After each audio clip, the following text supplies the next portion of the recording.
नमस्कार। हम एक ऐसी शख्सियत के बारे में और उसके ज़िंदगी के सफ़र के बारे में कुछ बातें आपको बताएंगे, जिससे साफ ज़ाहिर होगा कि जब हमें स्वतंत्रता मिली और हमने संविधान को अपनाया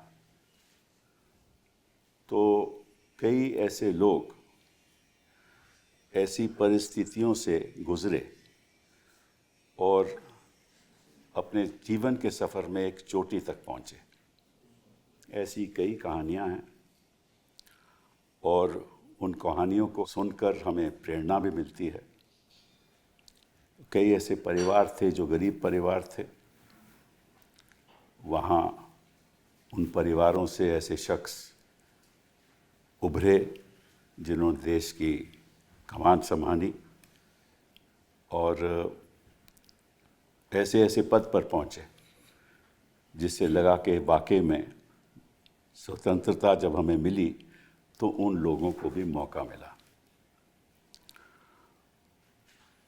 वो हैं खरगे साहब। बहुत बहुत आपका स्वागत। नमस्कार। अभी आपसे मैं कुछ बातें सुनना चाहता हूँ, लेकिन उसके पहले जो मुझे जानकारी मिली है कि आप एक गरीब परिवार में पैदा हुए। आपके पिताजी एक मिल में लेबरर थे, काम करते थे, मिल में काम करते थे। और जब आप 7 साल के ही थे उस समय जो जहाँ आप रहते थे वो बिदर था, और बिदर में उस समय हैदराबाद में बिदर था, उसके बाद कर्नाटका में आप आए।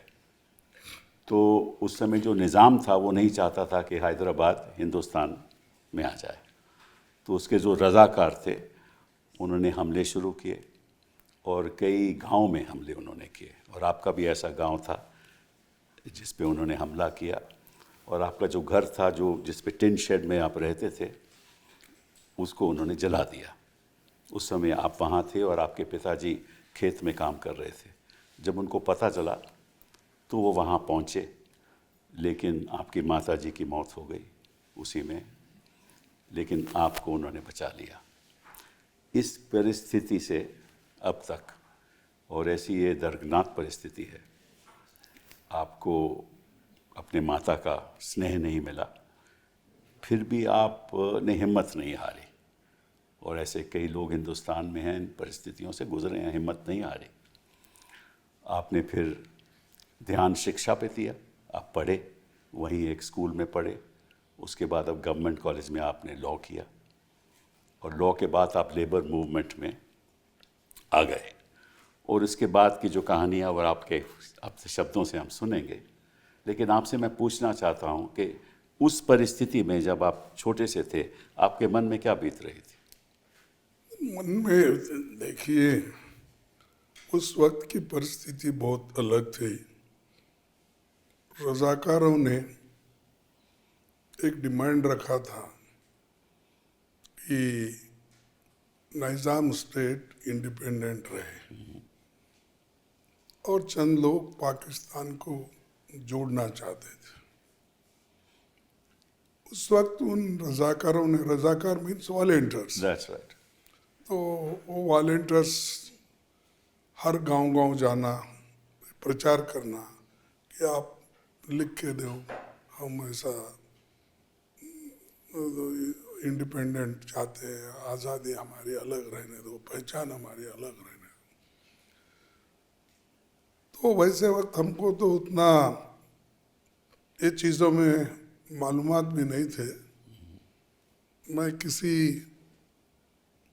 हमारे गांव में, छोटे गांव में जो रहते हैं कि बावड़ी रहती है, धर्मशाला रहती है, जी हाँ। बच्चे वहाँ खेलते रहते हैं, तो मैं भी वहीं खेल रहा था। और हमारे घर में मेरी माँ थी, मेरे चाचा थे और मेरी बहन थी, और ये लोग अपना घर में काम कर रहे थे। और जब हमारे माताजी भी पकाते बैठी हुई थी घर में, तब रज़ाकारों का एक ऐसा था कि 20-25 घोड़ों पे आना, किसी गांव में घुसना, और गांव में ज़्यादा लूटते नहीं थे, मारते थे। और उसमें ज़्यादा से ज़्यादा हमारे गांव के बाजू में एक बड़ा हादसा हुआ, और वहाँ पर कम से कम 780 लोग मारे गए। उस गांव से हमारा हार्डली 6 किलोमीटर था, और नेचुरली वो घोड़े सवार वैसा ही उधर भी है, जो भी रास्ते में घर दिखा उसको जला देना, और से बर्ची से दूर से मारना, ऐसी चीज़ें हरकतें करते थे। उतने में एक हमारा घर थोड़ा गांव के रास्ते के नज़दीक है, तो रास्ते के नज़दीक रहने से वो हमारे घर को भी अटैक किए मारे। नेचुरली जब जलाना ही मकसद था, तो उसमें मेरी माँ भी मर गई, भाई मर गया, बहन मर गई, और मेरे चाचा भी खत्म हो गए। और मेरे पिता खेत में काम कर रहे थे, जो हम लोगों को थोड़े थोड़े जमीन रहते हैं, 7 एकड़ 8 एकड़, उसमें काम कर रहे थे। तब गांव में हंगामा मचा, तो हमारे पिताजी बहुत घबरा गए, गांव में क्या चिल्ला रहे। तब उनको किसी ने कहा कि अरे भाई, आपके घर को आग लगी है, और बचे या नहीं हमको मालूम नहीं, इसीलिए, लेकिन तुम्हारा बच्चा तो एक झाड़ के नीचे बच्चों के साथ खेल रहा है, तो कम से कम उसको तो बचा लो। तब मेरे पिताजी आए, मैं अभी 6 साल का था उस वक्त, तो हमारे पिताजी आके मुझे बचा लिए, और रोते हुए करते हुए, वहाँ ठहर तो नहीं सकते, ठहरे तो फिर क्या होता, ये उन्होंने समझा। मेरे को ये कहानी उन्होंने बताई। तब मैं वहाँ से, मेरे को हमारे पिताजी ने रिश्तेदारों के घर जाने का तय करे। उसी रात कोई रिश्तेदार घर के अंदर आने नहीं देता था, भाई ये कुछ करके आए हैं, इसीलिए तो रजाकार इनको मार रहे, तुम घर के अंदर अगर आएंगे तो हमारे खतरा हो जाएगा, तो मार देंगे हमको। तो इसलिए फिर हमारे रिश्तेदार नहीं आने देने की वजह से हमारे पिताजी, वहाँ पर हमारे पास सेंधी के बन होते हैं, जैसा आपके तरफ ताड़ी के बन होते हैं, वैसा सेंधी के बन होते हैं, जिससे लोग सेंधी निकाल के ये अपना, जो खास करके महात्मा गांधी जी सुबह सुबह उठते पीते थे, नीरा। अच्छा। तो वो नीरा वहाँ मिलती थी, तो हमारे पिताजी ने सोचा चलो इसको जंगल में सुलाओ। तो घनी जंगल में जहाँ थोड़ा पानी भी बहता था, उस रात में उन्होंने अपनी कंबल बिछा के सुलाया। फिर उन्होंने अपने फिर रिश्तेदार को कम से कम खाने के लिए तो जाके पूछना, तो पूछे तो वो थोड़ा कुछ खाने के लिए दिए, और लेकिन उनका कहना यह था कि बार बार मत आओ, अच्छा, कि कोई देख लेगा तो आओ। फिर हमारे पिताजी कोशिश करके जहाँ भी रात में जाना, पहचानत के लोगों के पास जाके खाना लाना, और कभी कभी वो पत्तों का ऐसा बिछोना। उस पे अब तो कारपेट पे मैं पैदल फिरता हूँ, उस वक्त पत्तों पे मुझे सुलाते थे, एक को एक जोड़ के वो सुलाकर बाहर जाते थे, फिर काम गिम करके फिर आते थे, किसी को मालूम नहीं। तब आखिरी में उन्होंने सोचा कितने दिन ऐसा काटेंगे, फिर रोज 8-10 दिन में उन्होंने जाने का सोचा, लेकिन वक्त पे पैसे नहीं मिले जहाँ जाना चाहते थे वहाँ। तब ऐसा वैसा 1 महीना हम वो जंगल में काटे। फिर वहाँ से हमारे पिताजी एक गांव का पटवारी था जिसको हम कुलकर्णी कहते हैं, उसके पास जाके पूछे कि हमारा चाचा का पता दीजिए। अच्छा। हमारे चाचा महार रेजिमेंट में काम करते थे, खड़की में। अच्छा। तो उस वक्त ज़बरदस्ती अट्टा कट्टा अगर कोई भी दिखता है तो ज़बरदस्ती मिलिट्री में भर्ती करते थे। अच्छा। तो ये रेलवे में मजदूर बोल के काम करते थे। इन्होंने ज़रा अच्छी हाइट गीट थी इनके, तो सेकेंड वर्ल्ड वार में सोल्जर्स की कमी थी।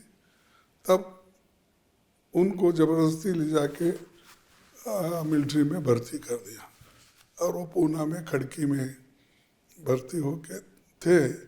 जब हम कभी भी साल को एक बार आते तो अच्छे अच्छे चीज़ें गांव में लाते थे, तो सब गांव के अमीर लोग भी, पटेल लोग भी आके उनको सामान उनके पास ले जाते थे, लेकिन कोई हाथ में नहीं लेता था। अच्छा।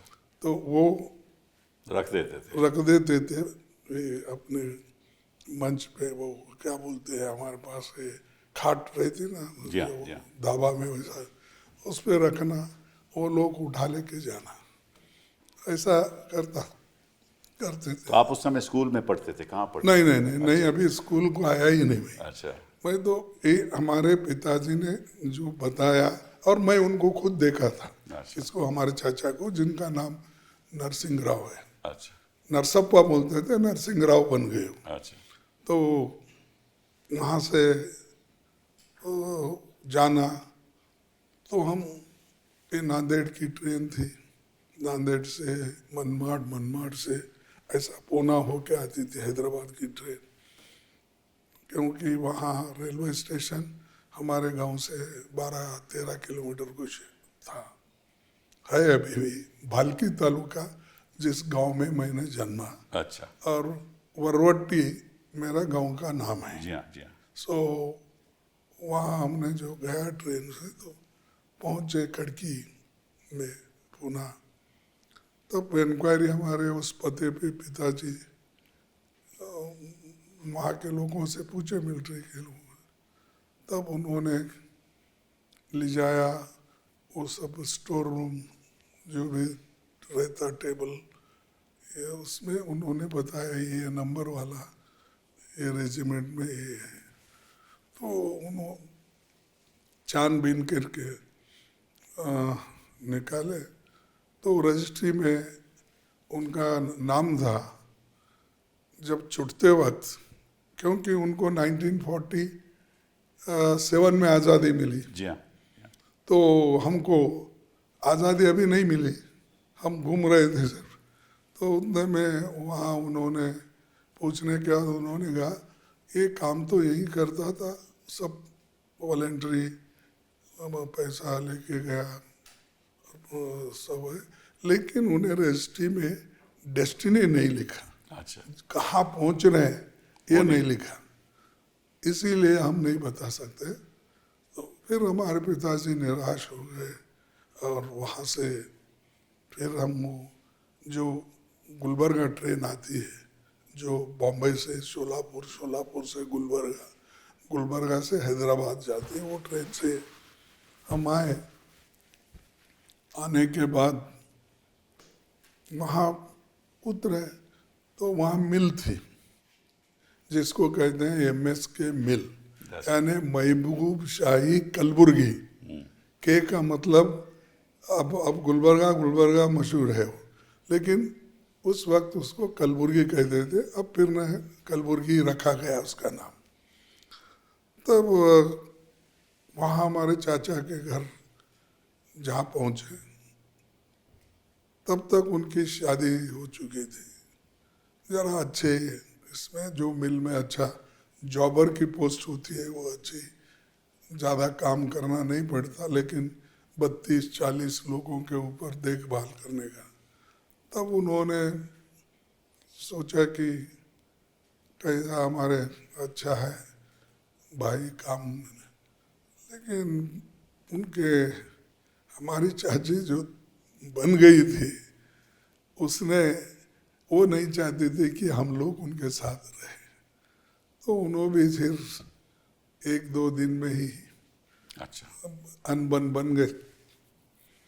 फिर हमारे पिताजी फिर भी परेशान हो गए। फिर बाद में एक सदाशिव मास्टर बोल के थे, जो वहाँ कार्डिंग डिपार्टमेंट में वो मास्टर थे। तब उन्होंने एक दिन इनको लकड़ी फोड़ने के लिए घर बुलवाया। तो लकड़ी फोड़ने के लिए गए।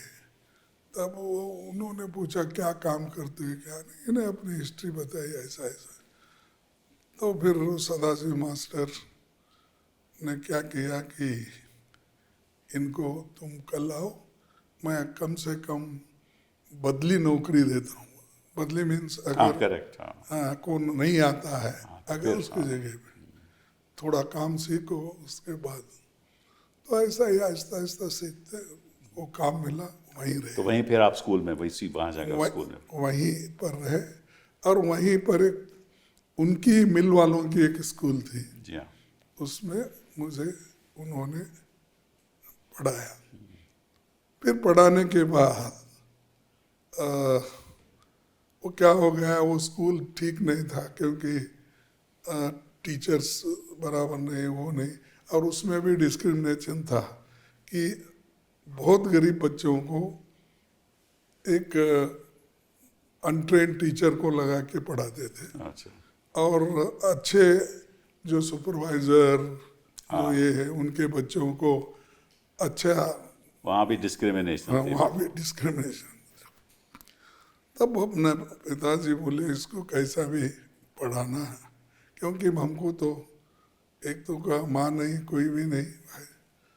तब उन्होंने सोचा एक ही बेटा है, इसको किसी रंग से बढ़ाना, ऐसा उनका ध्यान में आया होगा। तो वो जो सुना है पढ़ाई में बहुत दिलचस्पी लेते थे, आपकी पढ़ाई में? हाँ, पढ़ाई में दिलचस्पी लेते, लेकिन हम उतने दिलचस्पी से पढ़ने के बजाय खेल में मेरे को बहुत नहीं, आप शौक तो था। कबड्डी के भी वो हैं, और कबड्डी, हॉकी, हॉकी, और इवन क्रिकेट भी खेलता था। वो क्रिकेट भी जो खेलते मिल थे आप। हाँ, के आप लोग, स्पोर्ट्स में बहुत आपका हाँ, दिलचस्पी थी। दिल था। लेकिन हमारे पिताजी इसको किसी से कभी भी पूछते थे, तो वो लकीली वही सदाशिव मास्टर जो थे, उन्होंने वहाँ पर एक स्कूल था जो देवड़गांवकर बोल के उन्होंने स्थापना की थी, जो नरसिंह राव साहब के गुरु थे, जो अम्बे जोगाई के। उन्होंने निज़ाम एरिया में बहुत से स्कूल करे थे, स्वामी रामानंद तीर्थ। अच्छा। तो उसमें यहाँ पर एक उन्होंने गुलबर्ग में भी खोला था। तब हमारे पिताजी ने उस स्कूल में डाला। लेकिन वो स्कूल में एक कंडीशन था कि हर महीना फीस देना। तो हमारे पिताजी बहुत मेरा ख्याल करते थे, तो वो स्कूल में डाल दी। उस स्कूल में फीस ऐसा था, आप फर्स्ट स्टैंडर्ड में हैं तो 1 रुपये, अच्छा। सेकंड स्टैंडर्ड 2 रुपये, अच्छा, ऐसे था। या 10वीं तक पढ़ते हैं तो 10 रुपये। करेक्ट। और सब लोग फर्स्ट को देना, हाँ, क्योंकि प्राइवेट स्कूल था।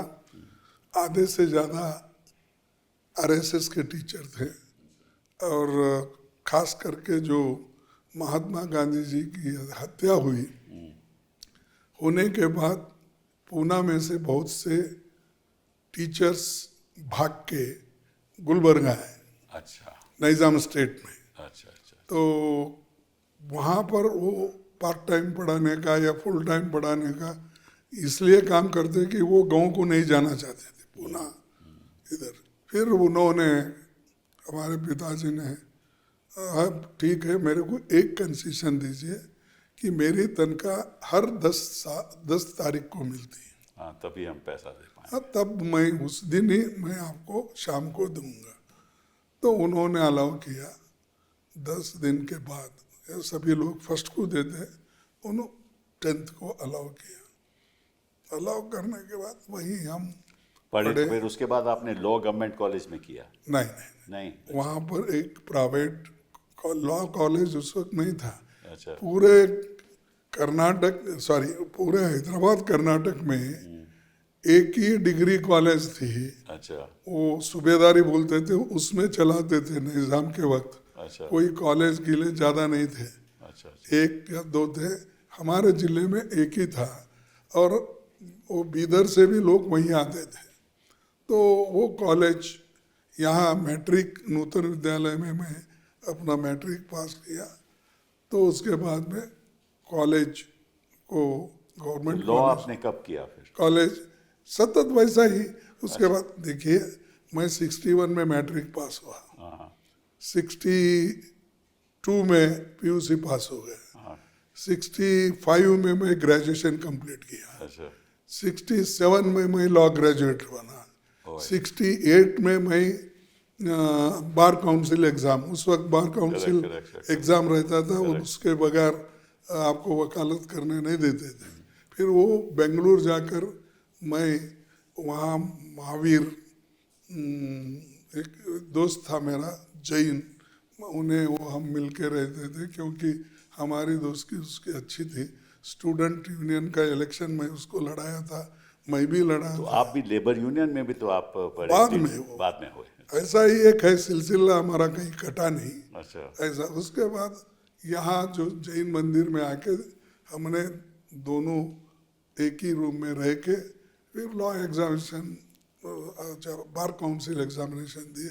फिर हमने रजिस्ट्रेशन कर लिया। बार काउंसिल का एग्ज़ाम होने के बाद उसमें ज़रा दिक्कत थी, क्योंकि मेरे को कोई लेने को तैयारी नहीं थी। कि उस वक्त क्या था, 15 इयर्स मिनिमम एक्सपीरियंस रहना, और डायरी मेंटेन करना, और डायरी मेंटेन करने के बाद आप एग्जामिनेशन बैठना। तो तब उस वक्त मुझे कोई देता ही नहीं था। तो एक दिन शिवराज पाटिल मिले। जी हाँ, जी हाँ, उसके यहाँ फिर आपने काम किया उनके यहाँ? तो उनको भी 15 साल नहीं हुए थे उस वक्त उन्होंने, लेकिन अच्छा आदमी दिल का। तो वो उन्होंने एक तरकीब बताई, हमारे पास आप बैठो, काम करो, मैं एक सीनियर को देखता हूँ, जिस सीनियर को पास मैंने थोड़ा अपने लिए भी पहले काम किया था, तब वहाँ गया मैं। वो वहाँ जाना सिर्फ मकसद डायरी में सिग्नेचर लेना, हाँ। फिर शिवराज पाटिल के पास आकर बैठना। थोड़ी थोड़ी वकालत शुरू हो गई थी। फिर उसके बाद में फिर 1972 में आप चुनाव लड़े? नहीं, उसीलिए बोल रहा, 68 में मैं देखिए, उसके बाद 67 के बाद स्टूडेंट यूनियन में भी था, उसके बाद 68 में यूनियन भी बनाया, उसके बाद लॉ भी पास हो गया, फिर शादी भी हो गई। बिल्कुल। उसके बाद फिर मैं इसमें प्रैक्टिस भी शुरू किया। उतने में एक साल में कांग्रेस का स्प्लिट हुआ, 1969 में स्प्लिट हुआ, और 72 में आपको टिकट मिली? नहीं, 69 में स्प्लिट होते ही इंदिरा गांधी जी 70 में। ये बताइए, आप पहली मुलाकात आपकी इंदिरा जी से कैसे हुई? 70 वो खुद आए ना, उधर सब प्रचार करते, यहाँ के लोग, लीडर लोग हाथ छोड़ने के बाद, और वहाँ से वीरेंद्र पाटिल चीफ मिनिस्टर थे, और निजलिंगप्पा ऑल इंडिया कांग्रेस के प्रेसिडेंट थे। तो इसलिए गुलबर्गा आए, वो मीटिंग रखे, एक अपना ड्रॉट मीटिंग। उस वक्त हमारी मुलाकात हुई, और मीटिंग एक छोटी सी, उस वक्त तो बड़ा मीटिंग नहीं कर सकते थे, क्योंकि उन्होंने 144 वो ये लगा दिया था उस वक्त की सरकार। तब वो हमने सब यंगस्टर मिलके, इंदिरा गांधी जी से मिलके, देवराज हर्ष उस वक्त कन्वेनर थे, उस वक्त प्रेसिडेंट नहीं थे डिसॉल्व होने के बाद। तो हमको मुलाकात देवराज हर्ष ने करा के बोले कि मैडम ने भी ये बोली, इस लड़के को आप सिटी प्रेसिडेंट बनाओ। अच्छा। तो लोगों की भी कमी थी, हम लोग हाजिर थे। आप लीडर भी तो थे लेबर यूनियन। लीडर था, उसीलिए मुझे इसलिए चाहते थे कम से कम मेरे पास 8-10 हज़ार रेडी लोग थे। कोई प्रोसेशन निकालना, कोई कुछ करेक्ट करना, करेक्ट करेक्ट। या स्टूडेंट यूनियन था। ये रहने से मेरे को एक मौका ऐसा था कि हर एक आदमी बुलाता था। कुछ एजिटेशन है, अरे आओ भाई इसमें पार्टिसिपेट करो, या उसको गेस्ट बोल के बुलाओ, वो ऑटोमेटिकली लोग आते, ये था। लेकिन हमारे पिताजी को ये वरी था कि ये अच्छा वकील बनता है या नहीं। ये सुबह से उठ के जो हड़ताल करना, उनमें जाना इनमें जाना, मैं इसको एक मकसद से बनाया, लेकिन ये वकील बन रहा नहीं। वो सोच रहे थे वकालत की और आपने कमाल कर दिखाया। कहाँ से आप चले और कहाँ पहुँचे आप। और उसके बाद 72 लेकिन के बाद अच्छे तो कभी वकील चुनाव हारे ही नहीं आप। नहीं आ रहा। 72 से लेकर 2004 तक आपके चुनाव नहीं कभी हारे। 2019 तक 19 हाँ, उसके बाद तो आप लोकसभा लड़े ना, मैं तो एमएलए की बात हाँ, कर रहा हूँ। वो तो 9 बार तो आप एमएलए बने, फिर 2 बार आप लोकसभा में आए, ठीक है। फिर आप of course leader of opposition Lok Sabha में बने, लीडर ऑफ ऑपोजिशन राज्यसभा में आज भी हैं आप, और कांग्रेस प्रेसिडेंट भी हैं 2022 के बाद। तो ये कोई कहानी कोई साधारण कहानी नहीं है। हाँ, वो तो है। और आपने कई मंत्रालय संभाले, हाँ। कर्नाटका में कई मंत्रालय संभाले, आपने लैंड रिफॉर्म्स में बहुत काम किए, एजुकेशन में बहुत काम किया, उसके बारे में हमें बताइए आप। देखिए, ये मुझे जब इंदिरा गांधी जी ने 10 पॉइंट प्रोग्राम अनाउंस किया 69 में, उससे हमको बहुत उन 10 पॉइंट प्रोग्राम से बहुत मैं आकर्षित था। अच्छा। कि उसमें लैंड रिफॉर्म्स था, जी हाँ जी हाँ बॉन्डेड लेबर का था, बैंक नेशनलाइजेशन का था, जी हाँ। Nationalisation insurance company, general insurance company, ये सब रहने की वजह से हम जो चाहते थे वो इंदिरा गांधी जी के एजेंडा में था। तो इसीलिए हम उधर आकर्षित होके फिर सिटी प्रेसिडेंट वो सब बनने के बाद, अब नेचुरली हमको 72 में टिकट मिला, हम जीतते जीतते जीतते जीतते रहे, और उसके बाद में वहाँ मेरे को मेजॉरिटी मिला। तो उस वक्त भी मेरे को देवेगौड़ा ने सपोर्ट नहीं किया, तो वो एक मौका चले गया। फिर एक बार मैं खुद अपने बल पे CLP लीडर बन के 69। आपने कई चीफ मिनिस्टर के साथ काम किया, बंगारप्पा हो, सब के लिए। वो नाते हैं। हाँ। एक वीरेंद्र पाटिल के वीरेंद्र साथ पाट, हाँ। 1 साल नहीं था, क्योंकि वो हमारे गांव के थे, हमारे नेबर थे, और उनके खिलाफ हम लड़ते थे क्योंकि हम थे इंदिरा गांधी जी के साथ, वो थे निजलिंगप्पा के साथ, तो इसीलिए हमारी उनकी लड़ाई चलती थी। तो उन्होंने हमको अब उनकी मिनिस्ट्री में नहीं लिया, 1 साल नहीं रहा, लेकिन बाकी सभी अपने दोस्त थे, हमारे साथ ही थे। ऐसा कोई वो सीनियरिटी उनकी भी नहीं थी। हम उन्होंने एक ही बार बने, और हम तो लड़ते भी रहे। तो ये है कहानी, अभी बहुत है, अब जितना होना उतना आप लीजिए। नहीं, मैं पूछना चाहता हूँ आपसे, गृह मंत्रालय जब आपने संभाला वहाँ, हाँ, उस गृह मंत्रालय में आपने वीरप्पन को गिरफ्तार करवाया। हमने बहुत मेहनत की, और वहाँ क्या होता था कि उसको कावेरी के इधर आए कर्नाटक में, तो हम उसको पकड़ने की कोशिश करते थे। वो कावेरी के उधर रिवर के बाजू में तमिलनाडु में भागता था। सो इधर से उधर, उधर से इधर भागने में वो बहुत ये था, और हमारे बहुत से ऑफिसर को भी मारा, बहुत से मारा। हमारे लोग, हम लोग भी उसको, यानी मैं नहीं था, इसके पहले के लोग भी पकड़ने की कोशिश किए, लेकिन वो यशस्वी नहीं हुए। लेकिन मेरे को एक बात यहाँ कहना ज़रूरी पड़ता है कि जब होम मिनिस्टर यहाँ अडवाणी साहब थे, उन्होंने आपसे आग्रह किया, सुना। हाँ, उन्होंने कहा खड़गे साहब कुछ तो करो। इतना मेरे को किसी पर्टिकुलरली, मैं जब अरबियन कंट्रीज में जाता हूँ तो वहाँ मुझे पूछते हैं, साहब ये एक डाकू को पकड़ नहीं सकते आप, क्या है, तो मैं यहाँ तो कई डाकू जल रहे हैं, कोई पकड़ता ही नहीं किसी को आजकल। ये डाकू तो ऐसे हैं कि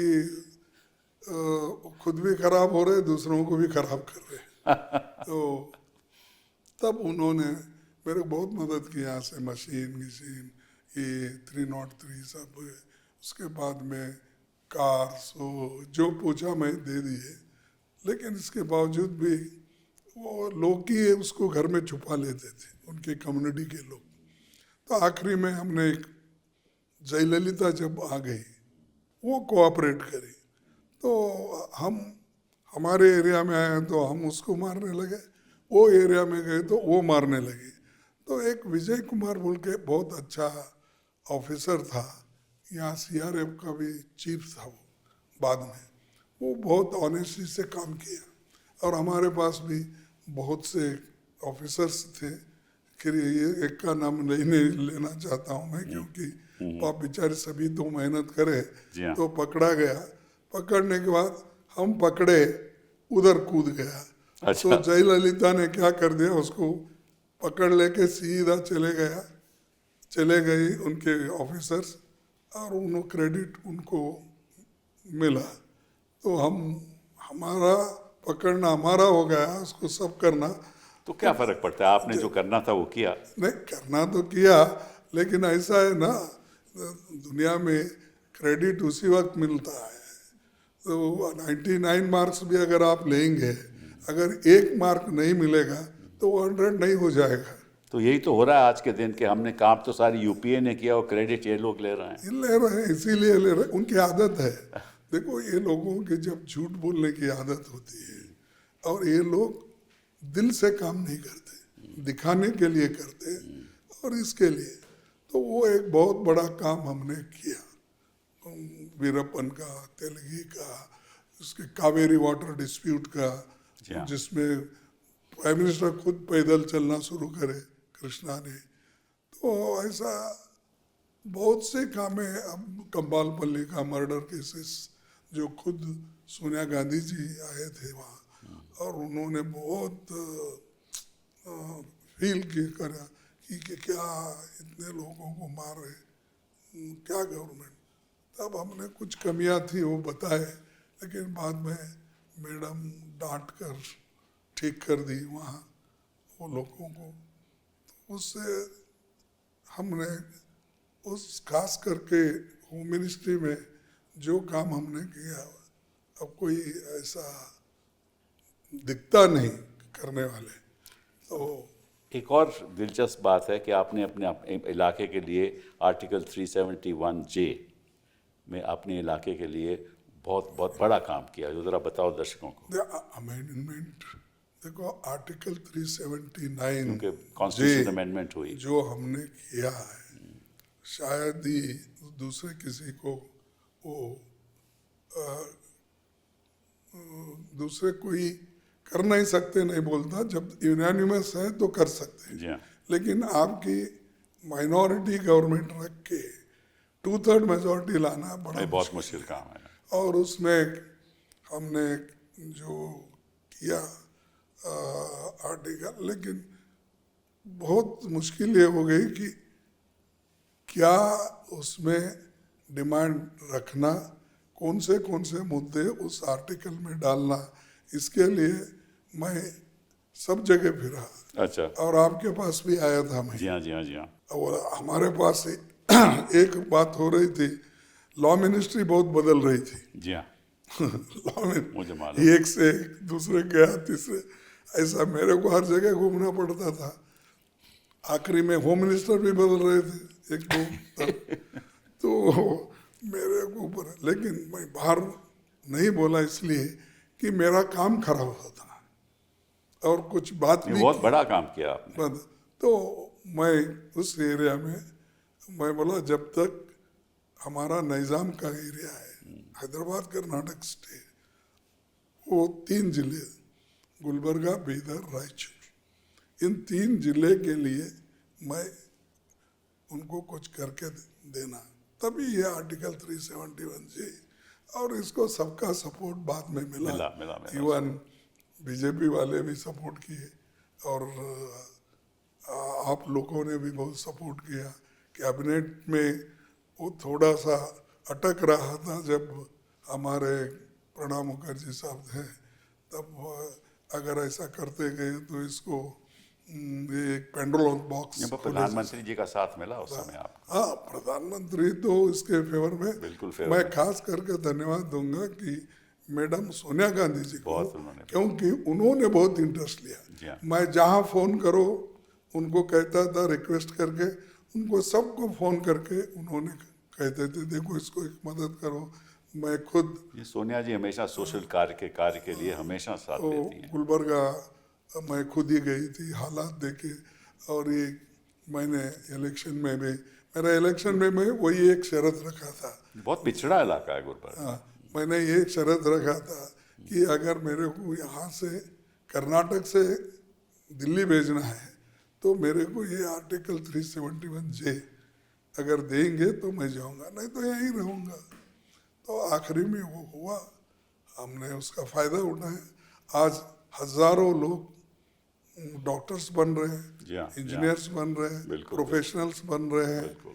और डेवलपमेंट के लिए हर साल 5,000 करोड़ रुपए वो 3 जिले को मिलता है। और एक बल्लारी एक मैं उसमें जमा लिया क्योंकि वो डिवीज़न था, तो ये चारों जिलों को काफ़ी पैसा भी मिला। सारी उम्र आप कांग्रेस की आइडियोलॉजी के साथ जुड़े रहे, कभी इधर उधर आपने बयान नहीं दिए, कभी सोचा भी नहीं। आपके कई कॉलीग्स इधर उधर हो गए, और आरएसएस के प्रति आपका भी आइडियोलॉजिकल ऑपोजिशन हमेशा रहा, और आपने ये भी कहा कि अगर सरदार पटेल साहब होते तो ये बैन पूरा आरएसएस को लगता उठता भी नहीं। नहीं, आरएसएस सुनो रहे जब भी था, सब जब था ना, तो उन्होंने ही तो लगाया। फिर लेकिन- उन्होंने एक अंडरटेकिंग दी कि हम पॉलिटिकल काम नहीं करेंगे, तो इसलिए उसको हाँ, वो हमेशा आरएसएस वाले ऐसा ही करते हैं।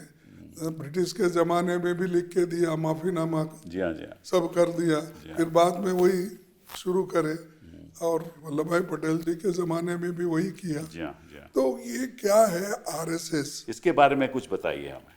देखिए, आरएसएस अगर मैं कहूँ तो ये एक देश को फोड़ने वाला एक संगठन है।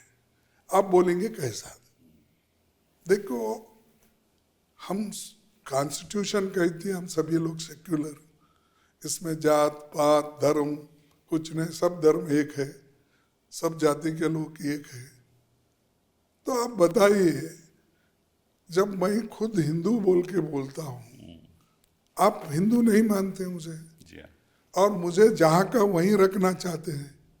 अब आरएसएस की और एक तंत्र क्या चला है, जो दलित है, पिछड़े हुए लोग हैं, ये जो समाज में अभी जुड़े नहीं, मेन स्ट्रीम में अभी आए नहीं, तो वो लोग अभी भी इनको पीछे ढकल रहे। यहाँ कांग्रेस ने कुछ मदद की आगे आने के लिए, महात्मा गांधी जी, पंडित जवाहरलाल नेहरू जी, डॉक्टर अंबेडकर, वल्लभ भाई पटेल, ये लोगों ने जो भी किया, उस मेहनत को वो आज एक नजरअंदाज करते हैं। उसमें तब्दीली कर रहे हैं कि ये अपने ही एक विचारधारा के साथ लोगों को लेके जाना। ऐसा नहीं हो सकता। मुझे हिंदू मानते हो आप, लेकिन मेरे को अंदर आने नहीं देते, घर के अंदर। आप हिंदू मुझे मानते हो, देवल में नहीं आने देते, पानी नहीं पीने देते, शिक्षा देते नहीं। फिर मैं किस दिल से आज के ज़माने में, आज के जनरेशन में, आज के बच्चे क्या बोलेंगे? बिल्कुल सही। क्या कहेंगे? क्यों बोलेंगे अब? अच्छा, और आप बोलते हैं कोई कन्वर्ट नहीं होना, कोई वो नहीं होना। ठीक है, आप कुछ भी कहो, उसका दिल जीत के आप करो ना। जी हाँ, सही बात। हाँ, आप अब हिंदू में ही सभी लोग हैं, तो लेकिन हिंदू में रखने के लिए आपने क्या काम किया? इसको इनको ये तो हम जैसे लोगों को भी, हम भी तो हिंदू हैं, हमें भी नहीं मानते ये। अब कम से कम आप नजदीक हैं, मेरे को दूर से है। हाँ, सही आप बात। जरा देवल के अंदर जाते हैं, मैं तो कंपाउंड के बाहर ठहरता हूँ। सही बात है। तो इसीलिए ये जो है इनकी मंशा, समाज को जोड़ने का नहीं है, कभी भी नहीं था। सबको एक जगह लाने का नहीं है, अभी भी दूर कैसा रखना वो बोलते हैं। ये तो राजनीति इनके इस आधार पे चलती है इनकी। ये राजनीति उनको अब क्या हो गया कि एक आदमी उन्होंने जो कहते हैं वो करने वाला मिला और वो करने वाला जो वो कहते हैं वही करता है, और उसको ये भी मालूम है खुद को, अपने आप को मैं बैकवर्ड क्लास का हूँ कहते हैं, या बैकवर्ड क्लास फॉरवर्ड क्लास का नहीं। एक आदमी ये बोलना चाहिए मैं हिंदू हूँ। नहीं, जहाँ जहाँ बैकवर्ड क्लास का उनको फायदा मिलता है तब वो बात करते हैं। नहीं क्यों? अगर रिलीजन देखो, आदमी जो है मैन इज बॉर्न फॉर अपना धर्म के लिए आदमी पैदा नहीं हुआ। Of course not. आपका हिंदू धर्म है इसलिए वो पैदा नहीं हुआ, कोई क्रिश्चियन का है उसलिए सही नहीं, बात। उसको एवरी चॉइस इज देयर, उसके बाद वो कोई भी ये ले सकता है। लेकिन ये लोग कुचलने का काम करते हैं और जलसी है समाज में। दूसरा आदमी अगर आता है तो उसको सप्रेस करने का उनका काम है, और वो सुपीरियरिटी को कायम रखने के लिए ही वो लोग ये सब कर रहे हैं। मनुस्मृति के रास्ते पे चलते हैं हमेशा। और मनुस्मृति को जिंदा रखने के लिए ही वो कोशिश कर रहे हैं। जी हाँ। उसको भूलते नहीं, क्योंकि उसमें उनकी सुपीरियरिटी है।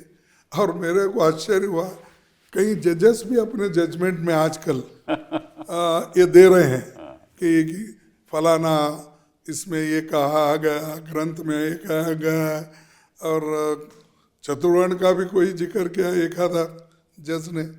अरे ताजुब हो रहा मेरे को, अरे आप तो कानून के प्रोटेक्शन करने वाले, कानून के तहत लोगों को राह बताने वाले। आपको धर्म से क्या लेना देना है? आपको कुछ भी नहीं, आपको सब धर्म के लोग आपके पास आते हैं, आपको न्याय देना है। और वो उसमें से कमियां गिनने के बजाय उसमें जो कमियां हैं उसको ठीक बोल के आप उसको मोहर लगा रहे हो। ये तो देख रहे हैं, हम भी देख रहे हैं। तो इसीलिए ये लोग देश को सुधारना नहीं चाहते। और एक छोटा सा मुल्क, बहुत से जगह छोटे मुल्क है, वो हमसे भी आगे बढ़ रहे हैं, पर कैपिटा इनकम में भी बढ़ रहे हैं। जीडीपी तो हमारी बड़ी जीडीपी है, क्योंकि आपके पास 140 करोड़ लोग हैं, इसीलिए है। तो इसीलिए आपका कंजम्पशन भी बढ़ेगा, आपका घर बनेगा, आपका कपड़े बनेंगे, जीडीपी तो बढ़ेगा, पर कैपिटा इनकम बढ़ेगा क्या? नहीं, वो तो इनको भी मालूम है, लेकिन उसकी बात नहीं करते। तो ये लोग सिर्फ जिंदा रहना चाहते। ये जो नफरत की राजनीति जो आज के दिन हो रही है, इसका नतीजा आपके हिसाब से क्या होने वाला है? नहीं, ये नफरत की राजनीति अगर करते थे तो बहुत दिन टिकने वाला नहीं है। अच्छा। और मैं कहूँगा अगर ऐसा करते गए तो देश को मार गिरता। वो तो बचेंगे कहीं ना कहीं, छुप जाएंगे, जैसा गांधी जी को मार के वो छुप गए, बच गए, फिर उसके बाद में आ गए। तो ये तो होने वाला है, लेकिन देश को बर्बाद करके जाने वाले हैं। जल्द से जल्द इसको सब मिलके लड़ना चाहिए। लेकिन ऑपोजिशन को भी अब मिलना चाहिए ना, इकट्ठा एकजुट होकर लड़ना चाहिए। श्योर, मिलना चाहिए। ये लेकिन मुझे दिख नहीं रहा, मैं इसलिए आपसे सवाल नहीं, एक बात है कपिल साहब, जब आप किसी उसूल पे मजबूत रहते हो तब, और लाइक माइंडेड हम जो बोलते हैं ना, लाइक माइंडेड के साथ मजबूती भी रहना, तो आप क्या हो गया, रीजनल पार्टीज बहुत हो गए, उनके एस्पिरेशंस का हमारा बस इतना ही। उनको ये मालूम नहीं देश में संविधान है, संविधान अगर बदल गया रीजनल पार्टीज भी खत्म हो जाएंगे। सही बात है। तो कभी कभी अब उनको भी समझ में आएगा आहिस्ता आहिस्ता। नहीं, आ भी रहा है, कुछ ऐसी बात नहीं है, आ भी रहा है, कुछ को नहीं भी आ रहा, लेकिन आ भी रहा है, ऐसी बात नहीं। मेरे मिलजुल करके चुनाव लड़ना चाहिए, ये बहुत जरूरी है। मिलजुल करके हम लड़ने को भी तैयार हैं, और मिलजुल के हम चले। तो आप ऐसा नहीं कर सकते ना कि सब कुछ मेरे को ना, मेरे एरिया में या मेरे स्टेट में सब कुछ मुझे ही होना, फिर दूसरा पार्टी आएगा कैसा? और नेशनल पार्टी ही एक ऐसी होती है जो देश के फेडरल स्ट्रक्चर को ठीक रख सकती है और संविधान को ठीक रख सकती है। अब कोई आया 2/3 मेजॉरिटी का विषय आया, कौन करेंगे क्या कि एक रीजनल पार्टी करेगी? नहीं, सब मिलने के बाद ही करेगी ना। बिल्कुल सही। तो ये समझ में पहले आना चाहिए, नहीं तो मैं चीफ मिनिस्टर बनता हूँ, उसको कम सीट दो, इसको वो दे, नहीं दो, उसके आधार पर देते जाओ और एक दूसरे को बढ़ो। Leave and let leave policy रखो। हाँ, सही बात है, सही बात। तुम भी जियो, दूसरों को जीने दो जो तुम्हारे विचारधारा के लोग हैं। ये तो वैसे सत्ता पक्ष के लोगों को भी करना चाहिए, लिव एंड लेट लिव, कि आप भी जियो और हमें भी जीने दो। लेकिन ये तो इनका तो मकसद यही है कि किसी तरीके से ऑपोजिशन लीडर्स को झूठे मुकदमे से जेल में डालो इनकी। तो ये तो एक, आपका क्या ख्याल है इसके बारे में? नहीं, मैं तो सफ़र कर रहा हूँ, मेरे पास तो 5 केसेस हैं, डिफेमेशन केसेस हैं। कहीं भाषण किया तो उसके ऊपर है, कहीं मैं सच बोला वो भी है, और वो फेस कर रहा हूँ। वो करेंगे क्योंकि झूठे मुकदमे ज़्यादा दिन नहीं चलते। गलती से अगर हमारा वकील भी ठीक ढंग से हमको सपोर्ट नहीं करा, जेल में जाने का अगर आया तो 2 दिन जेल में भी जाके आ सकते हैं उसमें लेकिन हमारे को वो उसूल छोड़ना नहीं है। ये बिल्कुल सही बात है। चलिए, इससे अलग होकर आज की जो स्थिति है, ख़ास तौर पे जो ईरान में वॉर चल रही है, उसके बारे में 2-4 मिनट आपसे लूँगा। तो आप बताइए, आपका क्या इसमें ख्याल है? क्या हमारी जो राजनीति है, जो हमारी कूटनीति है, उसमें लगता है कि आपको कोई कमी रह गई है या मजबूत है? तो मजबूत तो नहीं है, कमी रह गई है। अगर ये पहले से ही पंडित जवाहरलाल नेहरू जी के जो फॉरेन पॉलिसी थी, नॉन अलाइनमेंट, वो पॉलिसी को अगर सामने रख के ये चलते तो बहुत कुछ आगे बढ़ते थे। लेकिन इन्होंने क्या किया, हर एक से दोस्ती करना, हर एक को गले लगा लेना। और कोई प्राइम मिनिस्टर आप सुने हैं कभी, खैर कोई पढ़े हैं क्या, कि दूसरे प्राइम मिनिस्टर, अब अमेरिका के जो आज प्रेसिडेंट हैं, उनके प्रचार को अगर आप जाते हैं तो आप नॉन अलाइनमेंट पॉलिसी कैसा करेंगे, बचाएंगे कैसा देश को? अब जाओ। तो वही तो आपकी आलोचना कर रहा है आज प्रेसिडेंट ट्रंप, वो इनके साथ कहाँ है? उसी ने तो 50% टैरिफ के हमको तो इतने ट्रंप ने इतने टैक्सेस डाले, उसने करवाया, सब कुछ, फिर भी ट्रंप, इस बार ट्रंप बोल के मैं ही बोला, प्रचार तो आप ही कर रहे हैं। तो हमारे प्राइम मिनिस्टर, उनको समझ में नहीं आया तो दूसरों से पूछना चाहिए। मैं बहुत सी चीज़ें मुझे मालूम नहीं, क्योंकि यहाँ दिल्ली की पॉलिटिक्स में मैं नहीं था, मैं 40 साल तो वही था, तो मुझे कोई कमी है फॉरेन पॉलिसी के पास ज़्यादा जानकारी नहीं है।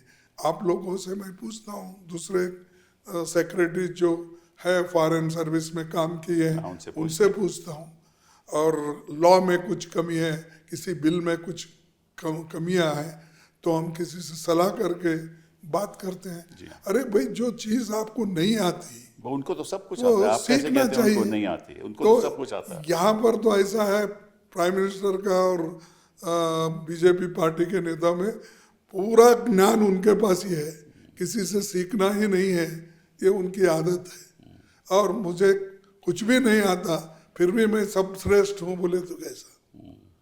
भाई आप सीखो। आप, अब मुझे हिंदी स्पष्ट बोलने नहीं आता, समझिए, किसी से पूछना इस शब्द का अर्थ क्या है, पूछना ये कोई मेरी कमजोरी नहीं है। बिल्कुल सही, सीखना आपका बड़ापन है ये सीखना है। बिल्कुल मुझे तो वैसा मोदी साहब, अगर उनको किसी में कमजोरी दिखती है वो सीखना चाहिए। फॉरेन पॉलिसी में अगर कमजोरी है आपकी और आपको किसी पढ़ाई लिखाई में कमजोरी है तो आप सीखना चाहिए। सिर्फ सबको कुचलना एक ही सीखे हैं तो ये देश के लिए अच्छा नहीं है। तो क्या भविष्यवाणी है आपकी, क्या लगता है 29 में कुछ होगा? होगा, लोगों में तो रोष है, आप भी देखते हैं। अब लोगों को तो ये मालूम हो गया है कि पहले जो इनके ऊपर भरोसा किए और जो इतने खराब डिसीजन लिए, ये नोटबंदी का हो, झूठ बोलने का, 2-2 करोड़ नौकरियां का, फिर उसके बाद में जो एक राइट टू वर्क जैसे स्कीम्स जो हम लाए थे, खास करके सोनिया गांधी जी के ज़माने में, ये right to work, right to education, right to information और राइट टू फूड सिक्योरिटी, ये सब लाए थे। ये राइट्स बन गए थे, दो they are in directive principles, तो उनको राइट में उसको तब्दीली कर दिए उन्होंने, निकाल कर फिर उसको अलग कर दिए। तो ये लोग दिल से नहीं चाहते कि गरीब लोग अपने पैरों में खड़ा होके लड़े और आगे बढ़े, ये नहीं चाहते। अब एजुकेशन में कितना खराब कर रहे हैं। अरे भाई, ये तो 50,000 में एडॉक टीचर्स बन रहे हैं यूनिवर्सिटीज में, कैसी कोई पढ़ाई होगी? कहाँ से पढ़ाई होगी, कहाँ से क्वालिटी एजुकेशन होगी? नहीं, इनके पास पैसा नहीं है ना, इनके पास कोई इनकी आर्थिक कमजोरी है बहुत। नहीं, मैं भी उसमें नहीं मानता आपकी बात। सिर्फ पैसे से, तनख्वाह ज्यादा करने से ही क्वालिटी आती है, ये नहीं समझता। नहीं, इनके पास आर्थिक स्थिति ऐसी है कि इनके पास को खर्चने के लिए वो पैसा ही नहीं है, ये कह रहा हूँ। अरे उनके पास बच्चों को स्कॉलरशिप देने के लिए नहीं है। हाँ, से भी बात सही। और सिलेबस इतना चेंज कर रहे हैं कि ये खुद क्या पहले 5,000 साल पैदा हुए थे, आंखों से ही वो घटनाएं देखे, ऐसा समझ के सब सिलेबस अलग अलग कर रहे हैं। ये तो राजनीति पे निर्भर है ना, ये तो इलेक्शन तो ऐसे ही जीतते हैं ये लोग। इलेक्शन में जीतना ही उनका एक मकसद है, काम करना मकसद नहीं है। They don't want welfare. अगर लोग होशियार बन गएंगे, लोग अगर आगे बढ़ जाएंगे, लोग अगर इकोनॉमिकली वेल ऑफ होंगे, तो उनकी चलती नहीं ना। देखिए, हर रिलीजन साइंटिफिकली थोड़ा विचार करना चाहिए। तुम्हारे पास सब अंधश्रद्धा, सबको आंख मूंझ के एक्सेप्ट करते हो। कोई क्वेश्चन करा, भाई ये ऑक्सीजन हाइड्रोजन से पानी बनता है और पानी से आदमी पीने से जिंदा रहता है, अगर कोई बोला नहीं नहीं नहीं नहीं, ये सबने आया है। अरे नेचर का है, नेचर ने आपको पानी भी दिया, हवा भी दिया, अग्नि भी दिया, सब कुछ है। उसका उपयोग कैसा होता है और उसी के आधार पर आदमी जीता है। तुम उसको माल मसाला लगा के आज छू मंतर के जैसा कर रहे हो, लोगों को वो पढ़ा रहे हो, क्योंकि आपके सिलेबस में गलत चीज़ें आप बच्चों को पढ़ाएंगे तो कैसा पढ़ेगा, विचार करेगा। फिर हम पिछले 5,000 वर्ष पहले क्या था, अज्ञानी लोग थे, वैसा ही रहेंगे। सही बात है आपकी।